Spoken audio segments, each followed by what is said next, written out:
Laura M. Torres Souder is President and CEO of Souder Bedances and Associates Incorporated. Dr. Souder is a research associate of the Micronesian Area Research Center. She also taught at the University of Guam for over a decade. She has written an historical monograph published by the Micronesian Area Research Center at UOG entitled Daughters of the Island, Contemporary Chamorro Organizers of Guam, was co-editor of Chamorro Self-Determination, and has also authored numerous research papers and technical reports. She was recently recognized by the Guam Women's Chamber of Commerce as the first Chamorro woman to have published a book. She has published a children's book entitled Kiku's Adventure on the Magic Flying Proa in both English and Chamorro. Laura also writes a weekly column in the Guam Sunday Post called Totsu Saina. Dr. Souder and her husband, Dr. Samuel Bedances, have recently published 4 books as part of a series entitled Island Insights. She currently serves as a member of the Kumision y CHamoru, the COSAS board of the Guam Museum, is a Saina advisor to the Hurao Academy and to the Guam Department of Education's Chamorro Language and Culture Division. Ladies and gentlemen, I give you Dr. Laura Souder.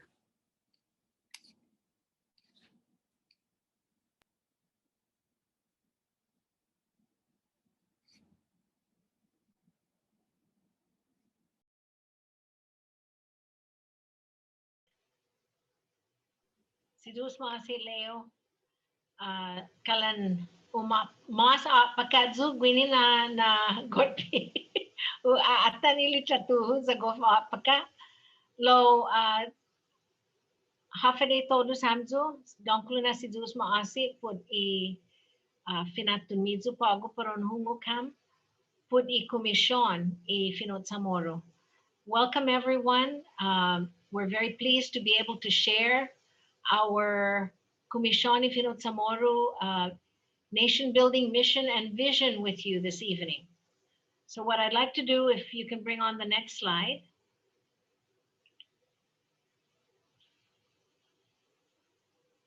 The next slide, please. Is share with you our vision statement, Itinanga. That's Tinanga has many definitions. It also is used to express vision, but it also expresses desire, a wanting, a reaching. And so that's how we envision this particular statement. And I'd like to read it for you. Utsalani, usuun mona, zanuhot kinuzi, ilinala Chamorro, uta atituzi, ikinahulu taotao, zan upetsigi, ifino Chamorro. Ilinala zanifinalofa ni taotao tano guahan. This in a statement is what I'm going to try to break down because there's a lot of values that are embedded in this statement. Next slide, please. The first concept embedded in our vision and mission is nation building, is the concept of nation building. The accepted definition of nation building is the creation or development of a nation.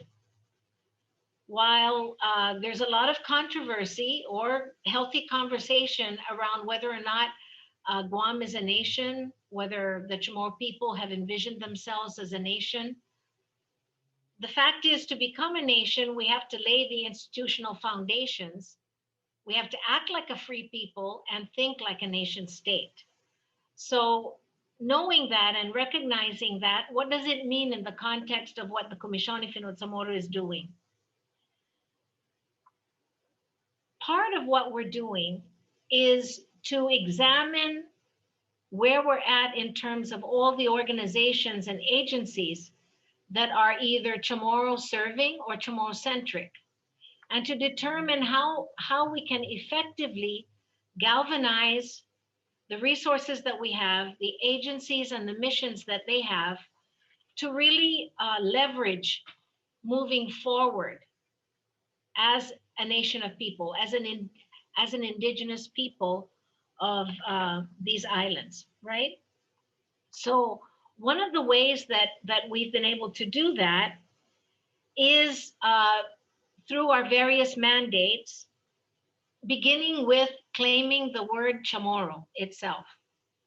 Now, the Kumision Fino Chamorro has an orthography. We've published the revised and hopefully user-friendly, more user-friendly version of the orthography recently. And Hopi and Anne-Marie will talk a little bit more about that. But we've reclaimed the spelling of the word Chamorro itself. So we are the proponents of the capital capital H-A-M-O-R-U spelling of Chamorro. That is the official Guam orthographic spelling of Chamorro.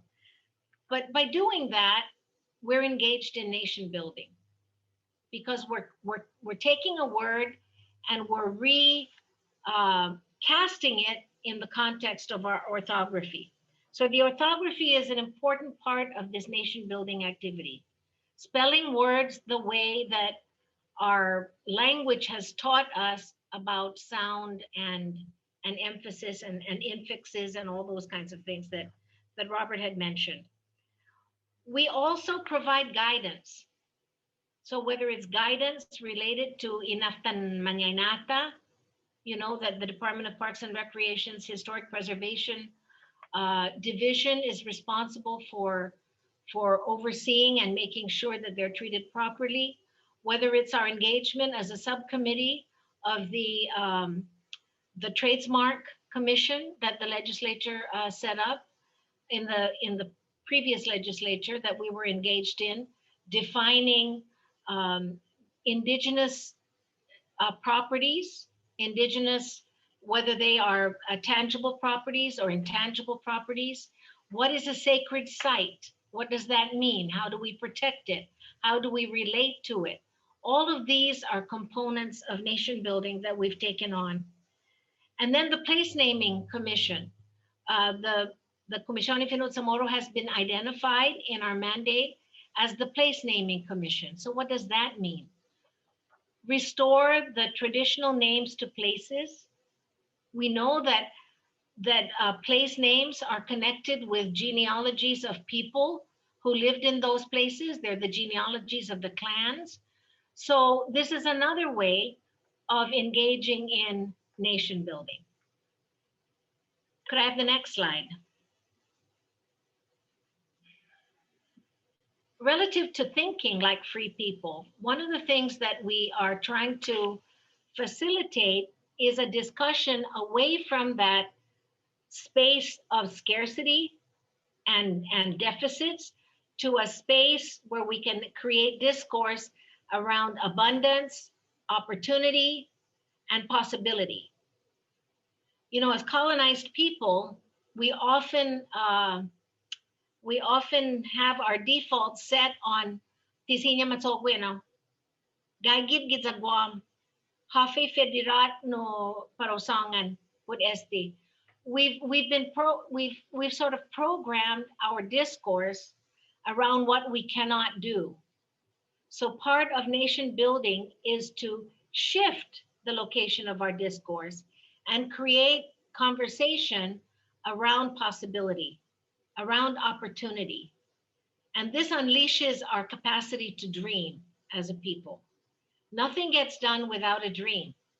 So if we recharge our dreaming power, it's amazing what we'll be able to envision for ourselves and then work toward accomplishing those visions. Relative to cultural sovereignty, which is another concept that's embedded in our mission and vision, is our inherent right to use our values, traditions, and spirituality to protect our future. Again, as colonized people, we've often been discouraged from thinking that what we value, what we practice traditionally, what we believe spiritually is valuable, is legitimate, is authentic. And so we've engaged in a lot of self-doubt. And we need to release ourselves from that in order to act as culturally sovereign people. Indigenous languages not only symbolize cultural sovereignty, they also enable it. So, this being the case, we have to really, we are totally engaged in an effort to not only revitalize our language and restore as much of it to usage as possible that has fallen into disuse, but also to encourage continuous engagement and study, and most especially to strengthen our capacity to create youthful speakers. Because now many of our speakers are over the age of 65. Esta man aamko man no man malelifa, anti man malelifa, esta man zadzes, man matay zahafa, and taiguano siga mona taiguihi. We need, in order for a language to survive, it needs to be spoken. And it needs to be spoken intergenerationally. And we know that. And so a lot of our revitalization efforts are engaged in revitalizing intergenerational communication in Chamorro. So this is our fundamental purpose as a Kumision Fino Chamorro, and we take that purpose very seriously. And we act every time we speak in Chamorro, folks.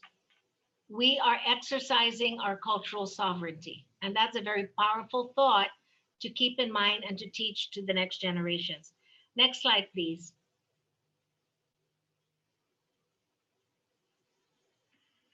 Another of the embedded concepts in our mission and vision is decolonization.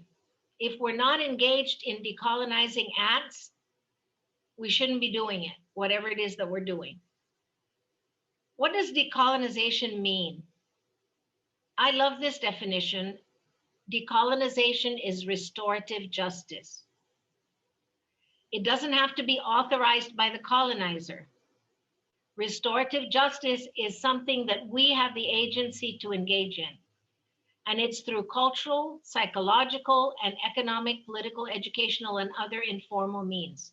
Nobody has to give you permission to engage in decolonization. We are the architects of our own decolonization, our own consciousness building. So that's very important. Now, what does it mean in the general sense of the term? Decolonization is about shifting the way indigenous people view themselves and the way non-indigenous people view indigenous people. Before people can learn how to treat us, we have to learn how to treat ourselves. We have to believe in our own legitimacy. We have to believe in our authenticity. You know, I always remind people, you can't be half pregnant. Either you're pregnant or you're not. You can't be, you know, either you're Chamorro or you're not, right? I mean, there's no in between about it. We all have a very mixed heritage. Our cultural heritages are rich. Atanadzo, my father's German American.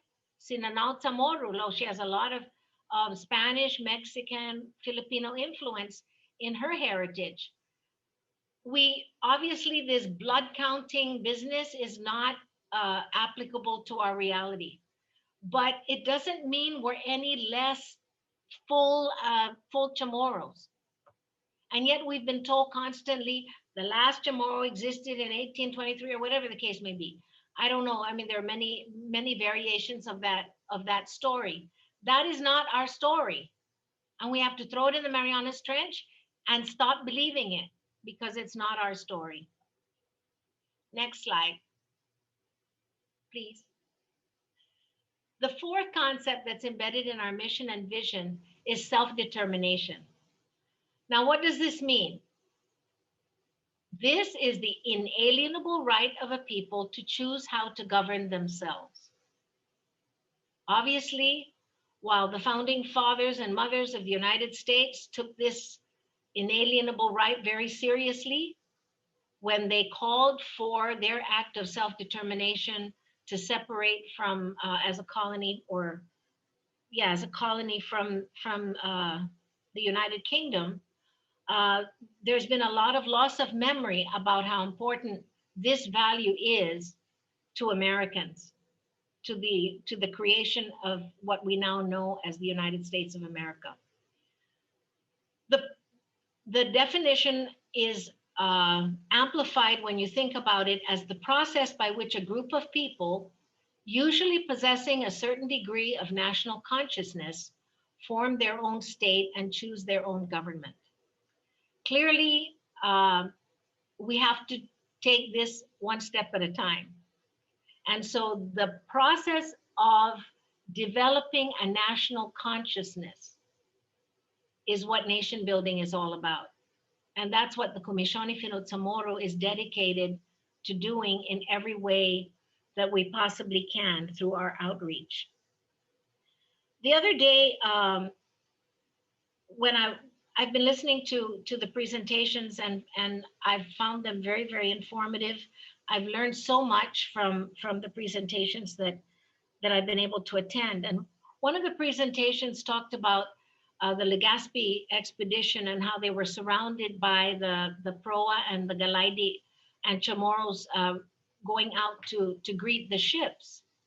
And the comment was that they were calling out something that sounded like Chamori, and they were expressing friendship in that gesture.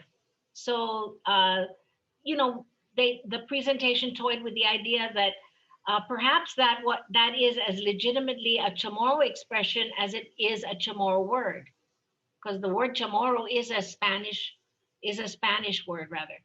So that brought me pause, and I immediately thought, well, maybe they were calling out "Tatmo" or "Tatmizo," and it was heard through a Spanish orthographic ears, right? Or Portuguese orthographic ears, or Italian orthographic ears.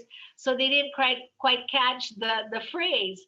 But I would wager to say that Liz Rebe and I communicated shortly after that, and she had the exact same thought, that they might have been saying "Tamu Tatmizu."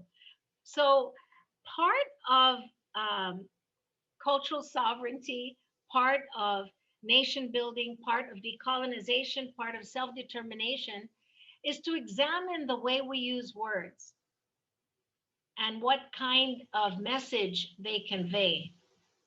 And clearly, if the first experience in 1521 was a devastating experience, right?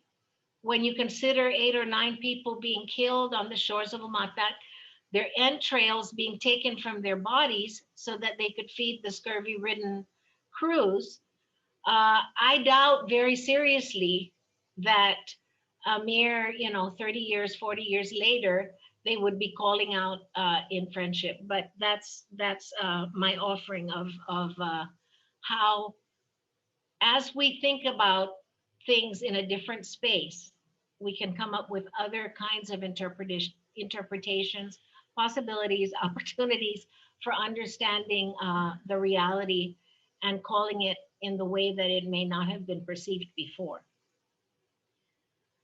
So I'd like to share with you now the vision statement in English as a way of ending my portion of the presentation, and read it to you or with you. We lead nation building efforts to ensure the continuity of our Chamorro peoplehood and nationhood by fostering the restoration and revitalization of our language, culture, and history as Guahan's taotao tano. Donkluna si Zeus maasi. Thank you so much, Dr. Souder, for that presentation.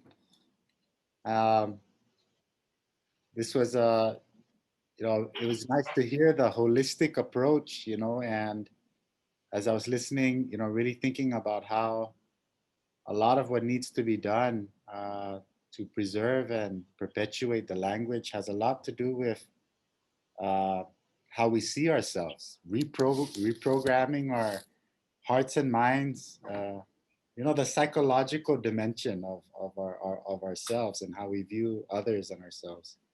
But we have 3 or 4 questions that I'd like to get to before we move on to the next speakers. And this one comes from Kuhan Paik Mander. I hope I pronounced that right. This person asks, does the Kumision work with CNMI counterparts to engage in nation building? How important is this partnership to nation building? It's absolutely important. And the answer is yes, we do work with with our CNMI counterparts. The COVID really kind of course, COVID changed everything, right? And changed the way we do everything. But we were hoping to plan a joint summit to engage fully in these kinds of discussions and create a new space for in for talking with each other with our CNMI sisters and brothers. And we began the process several ways. We've had several meetings that were located here on Guam and in Saipan, and then the Saipan counterpart, the counterpart in the CNMI, invited a group of us from Guam, a group of us from the Fino, the Kumision and Fino CHamoru, to go over and to share in 2 days of learning about what the CNMI is doing. And we were going to have the same, we were going to reciprocate with the same kind of experience and invite them to Guam, but that became put on hold because of COVID. But we definitely plan to continue that partnership. We share information with each other. We were able to share, for example, our strategic planning process with the CNMI, and we've also shared our resolution for declaring February 21st as the Mother Tongue Day, or uh, Diha Hulat Nana. And they've also engaged in a resolution in the CNMI to declare February 21st as Mother Tongue Day. So there are different ways that we're sharing, but Sina Hope, I'm sure, will be able to add value to that, because she is the contact person, because they agreed to have one liaison from each of the commission. So Sina Hope is our liaison. Okay, great. I'll try to remember to pose that follow-up question during her panel. So here's another question from Malia Ramirez. She asks, is the phrase manumoru a recent reference? Is the phrase Manimoru a recent reference?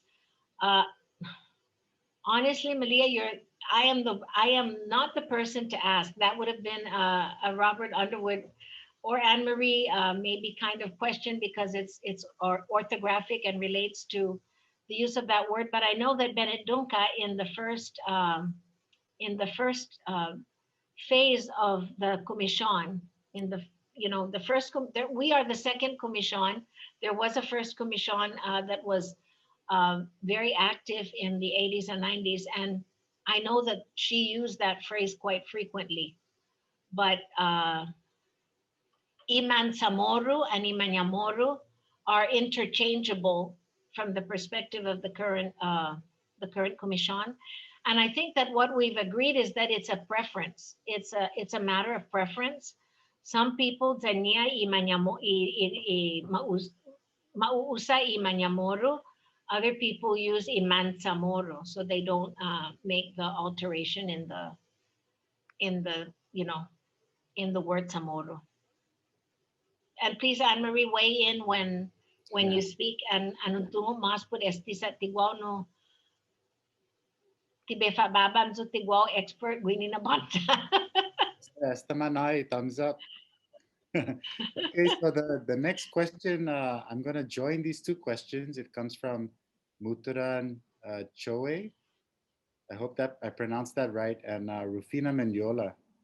So the question goes like this. Is it a goal of the commission or Kumision to rename the remaining public schools after Chamorro leaders and island trailblazers, for example, GWHS or LBJES. And Rufina weighs in and says, Pwede mo na todo na an eskwela, manai na an samoru, piot adzusihan na taotao, I man matutsutsu para edukasyon. Afa mohon? Maulig ano na klase ni naso, no? So that is really locating our thoughts in terms of possibilities. Lo tigof tzadig esti na klasin setso. So there are a lot of people. This work is not easy to do overnight.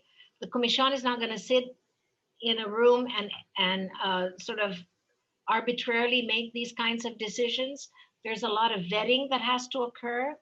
The naming of schools is a different function than the naming of place, than restoring Chamorro names to place names. It's a different function. And our function is as the place naming commission to restore traditional place names to their proper status. But the function that you're talking about in terms of naming streets or naming school buildings is a different kind of function, which is not to say that we won't be involved in recommending, okay?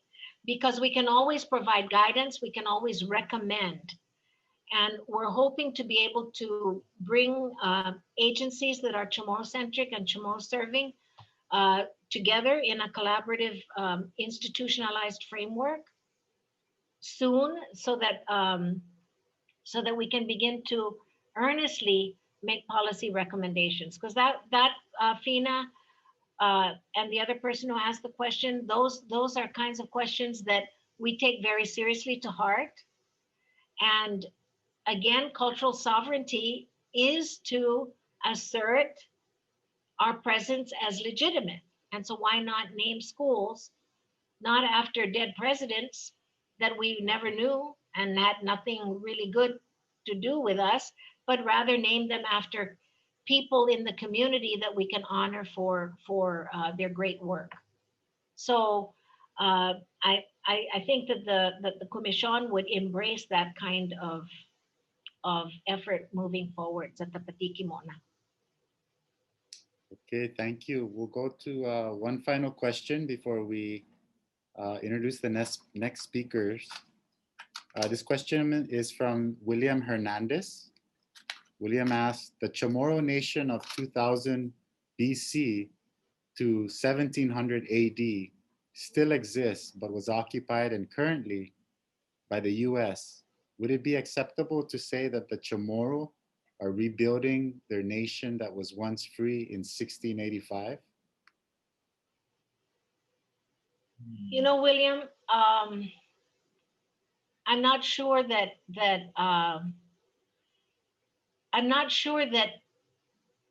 we can rebuild a nation that existed in 1665, but we can build our nationhood conceptualization for Chamorros in 2021 and forward. It's a very sticky business to try to imagine what the Chamorros of 1665 would have thought about themselves. But they left us a legacy and a language rich with mata, rich with ethos about how they viewed the world. And so as Robert pointed out, the language that was spoken 500 years ago or 1,000 years ago can't be the same language we speak today, because languages are so dynamic and constantly changing to react to the new realities that have to be incorporated into that language, and lots of the influences. Our language is heavily influenced by Spanish words, by English words, even some Japanese words and French words. The English language is a borrowed language, if you will. 85% of the English language is borrowed from another language.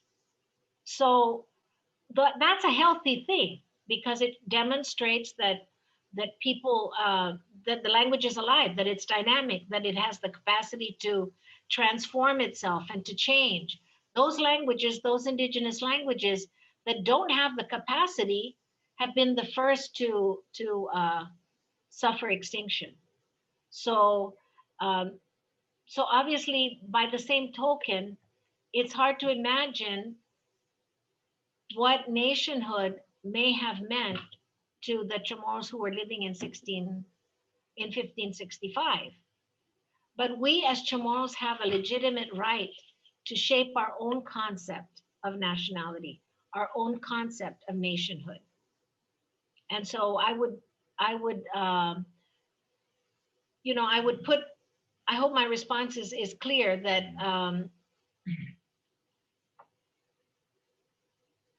they laid out a foundation, they created a journey, but we have to make our way now forward. Nationhood is in our hands, and so, but we rely heavily on the wisdom that they've embedded in the language that we have inherited to shape our vision of going forward. Thank you, Dr. Souder. Estamattugi ora. So we'll move on to our next presenters. Thank you so much for all those insights and perspectives, and Hagumas. really capturing this how do you call this, the spiritual component, I guess, that lives on, that demonstrates the resiliency of our language.